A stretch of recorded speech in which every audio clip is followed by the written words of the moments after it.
J. Radio J. Le 10-11. Lise Goodman. Radio J, le rendez-vous d'actualité juive. Laurent Cohen-Coudard, bonjour. Bonjour Lise. Sans prix. Oui, c'est pas grave. Laurent, bonjour. Alors, Bonjour. on attend Alexis Non, qui il va ne être là, il va tardera venir, pas. il va venir. À la une d'actualité juive, le numéro du 14 novembre, chasse aux Juifs à Amsterdam, le stade ultime de la haine. Oui. Un jeu de mots Ben en oui. même temps Par rapport au stade, qui bien sûr. va très très loin.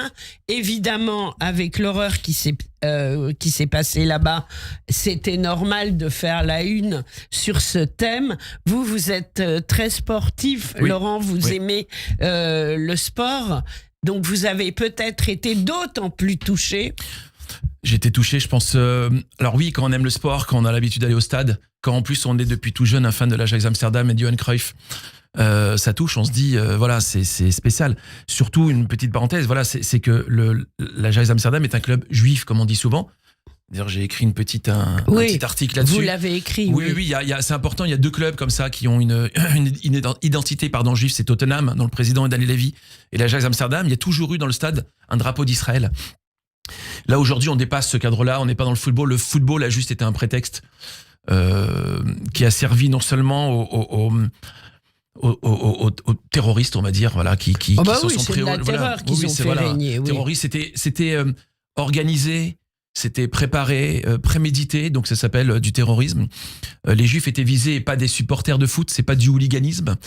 Il y a eu des chauffeurs de taxi musulmans qui ont été complices, chauffeurs Uber, Oui. qui ont été complices de tout ça. Donc c'est quelque chose d'organisé. Donc est-ce que c'est commandité à l'extérieur? Est-ce qu'aujourd'hui des individus comme ça font partie même des proxys de l'Iran et autres?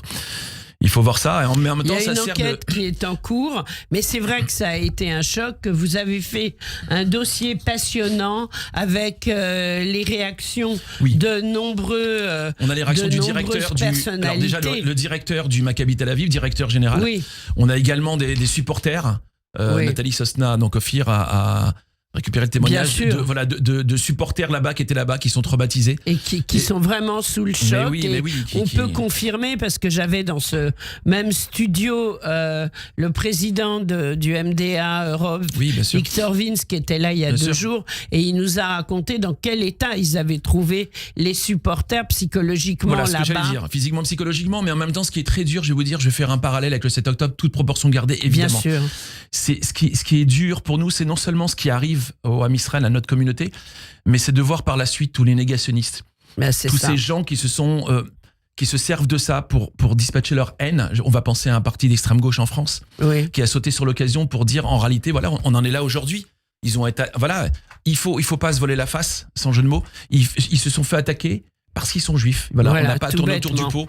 Basta. C'est Aujourd'hui, on en est juste là. évident. Et je pense qu'Alexis Lacroix, qui vient de rentrer en studio, ne nous dira pas Boker le Tov, contraire. Charlize, pardon de ce petit Bonjour. retard. Oui, bonjour Alexis. Les ascenseurs en panne, vous savez, peuvent mettre en... Mais évidemment, Oui. c'est l'extase de l'horreur. Et c'est une nouvelle importation, une Du nouvelle conflit. tentative d'importation. Non, Oui. du 7 octobre. Oui. Alain Finkielkraut le dit très bien, je le cite d'ailleurs dans l'édito, je n'ai pas de mérite, mais bien sûr, ce que dit Laurent est fondamental. Nous avons aujourd'hui une tentative d'un certain nombre de groupes islamistes, plus ou moins organisés, évidemment, Laurent vient de le dire, d'importer sur le sol européen du vieux continent, dans des pays fragiles comme les Pays-Bas, d'importer les logiques qui sont celles des pogroms, des chasses à l'homme mises en œuvre le 7 octobre. Alors Muriel Ouaknin-Melki dit l'entrisme islamiste dans le sport, une réalité. Laurent, vous Oui. êtes d'accord? Oui, en réalité, alors elle a rebondi sur. Je vais vous dire une chose. On a appelé Muriel Moakni pour lui parler du Paris Saint-Germain,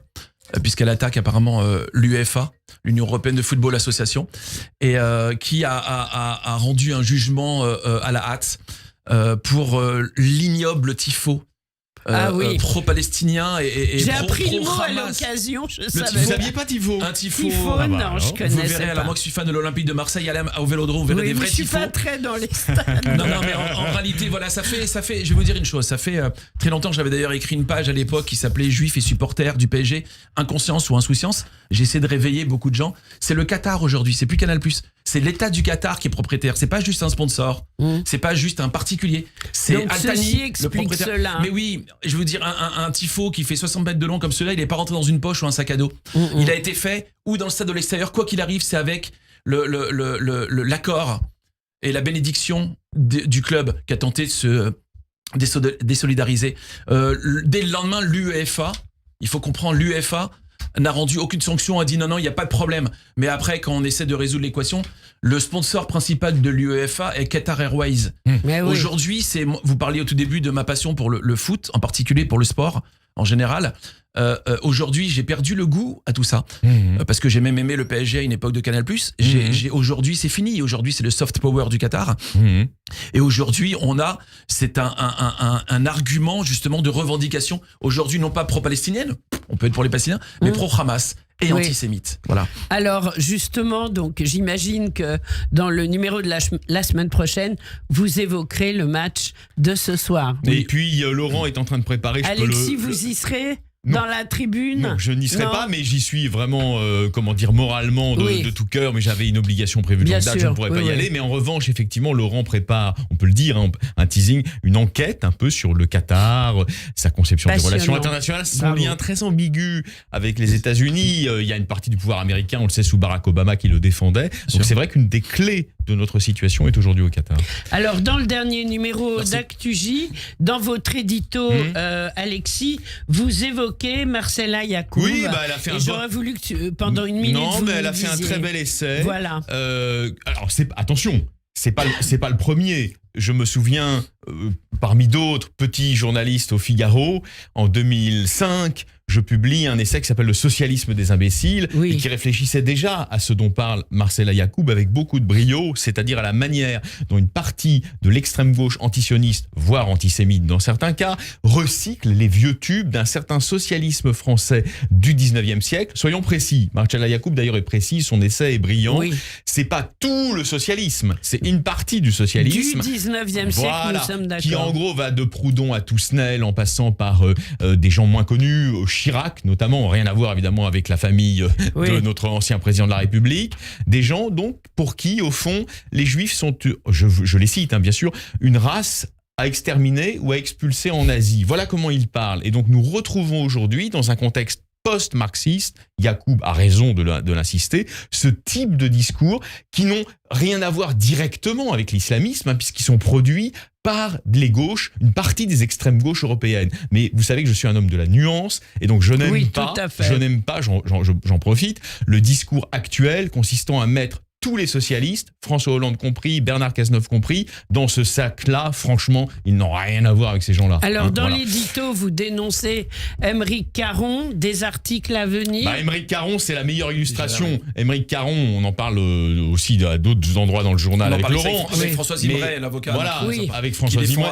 Mais Aymeric Caron, le négateur de ce qui s'est produit à Amsterdam, c'est ou le relativisateur négateur, si vous voulez. C'est la meilleure illustration de la thèse forte de Yacoub. Exactement. Voilà. Et Yacoub peut, être soulagé que nous parlions de son livre. Je l'avais promis, je tiens toujours parole, et donc voilà. Et puis ça va continuer. Alors, je voulais évoquer avec vous à la une de ce numéro, évidemment, Johann Sfar. Alexis, important.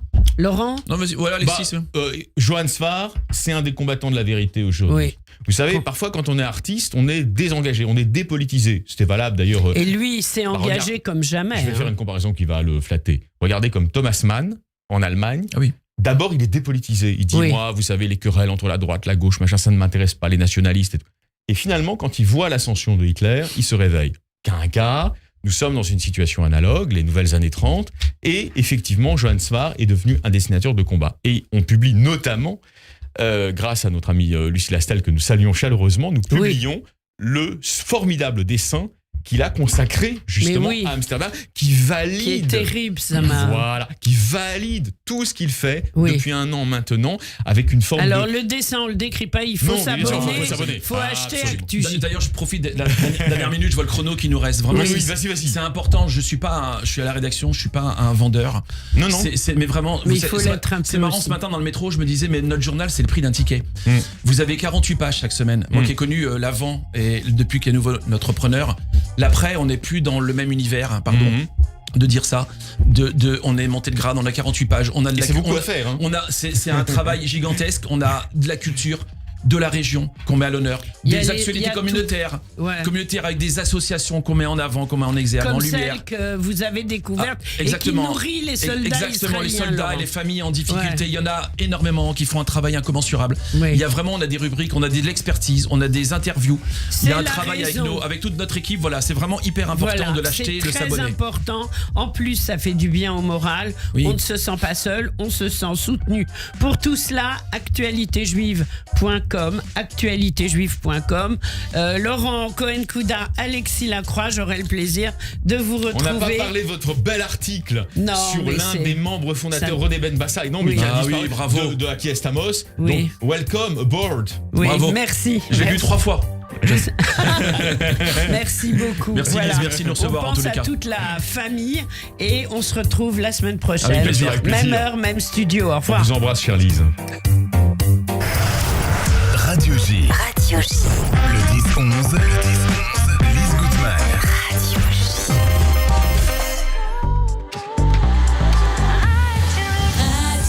J. Il est 10h30 et tout de suite, c'est le rappel des titres avec Etanit Belaïch. Etanit, bonjour. Bonjour à tous. 10 roquettes ont été lancées contre la Haute-Galilée depuis le Liban.